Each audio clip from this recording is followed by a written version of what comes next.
YCP అభ్యర్థిని గెలిపించుకోవడం తమ బాధ్యత అని ప్రజలు చెబుతున్నారని కేశినేని శ్వేత అన్నారు. విజయవాడ పశ్చిమ నియోజకవర్గంలో ఆమె ఎన్నికల ప్రచారం చేపట్టారు. 8,000 కోట్లతో విజయవాడ పార్లమెంటు పరిధిలో పలు అభివృద్ధి పనులు చేసిన ఘనత కేశినేని నానికే దక్కుతుందన్నారు.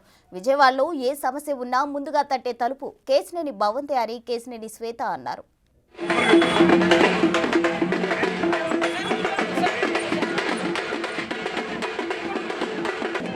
రోజు 45వ డివిజను ఇక్కడ డివిజన్ ఇన్ఛార్జ్ మన మైలవరపు కృష్ణ గారితో గడప గడప పాదయాత్ర చేస్తూ మన ఆసిఫ్ గారి అలాగే కేశినేని నాని గారి విజయాన్ని కాంక్షిస్తూ ప్రతి ఒక్కరిని కలవడం జరుగుతుంది. ఎక్కడికి వెళ్ళినా కానీ ప్రజలు ఎంతో సంతోషంగా ఉన్నారు.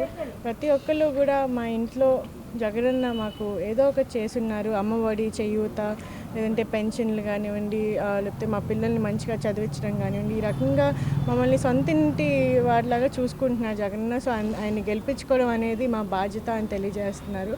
అలాగే కేశినేని నాని గారు ఈరోజు రాజకీయాల్లో డబ్బు కంటే మంచితనం అలాగే ప్రజాసేవకి కమిటెడ్గా ఉండడం అనేది చాలా ఇంపార్టెంట్ అనేది ఆయన నిరూపిస్తున్నారు. డబ్బు కంటే కూడా మంచితనం ఉంటే ప్రజలు తప్పకుండా ఆదరిస్తారు అనేది తప్పకుండా ఈరోజు నిరూపిస్తున్నారు. అందుకే ఎక్కడికి వెళ్ళినా కానీ ప్రతి ఒక్కళ్ళు కూడా 10 సంవత్సరాలుగా మా ఎంపీ గారు కేశినేని నాని గారు మాకెప్పుడు అందుబాటులో ఉంటూ విజయవాడ రూపురేఖల్ని మార్చి 8,000 కోట్లు నిధులతో ఇక్కడ ఫ్లైఓవర్లు కానివ్వండి, హైవేస్ కానివ్వండి, ఎయిర్పోర్టు, ఇలాగ సూపర్ స్పెషాలిటీ హాస్పిటల్, ఈ రకంగా విజయవాడకు కావాల్సిన మౌలిక వసతులన్నీ కూడా తీసుకురావడం జరిగింది. నాని గారు ఎవరు వచ్చినా కానీ కేశినేని భవన్కి సహాయం కోసం ఎవరు వచ్చినా కానీ వాళ్ళని ప్రేమ ఆప్యాయతలతో పలకరించి వాళ్ళ సమస్యలు విని దానికోసం కృషి చేయడం కాక ప్రతి ఒక్కరికి కూడా ఎంతో గౌరవంతో ఆయన ట్రీట్ చేస్తూ ప్రతి ఒక్కరికి భోజనం పెట్టడం, ఇవన్నీ కూడా ఈరోజు కేశినేని నాని గారు ప్రజల గుండెల్లో నిలిచేలాగా చేసినాయి. అలాగే మన విజయవాడలో ఎప్పుడు ఏ సమస్య ఉన్నా కానీ ప్రతి ఒక్కళ్ళు కూడా ఫస్ట్ తట్టే తలుపు మన కేశినేని భవన్. అందుకనే ఈరోజు ప్రజల గుండెల్లో కేశినేని నాని గారు నిలిచారు.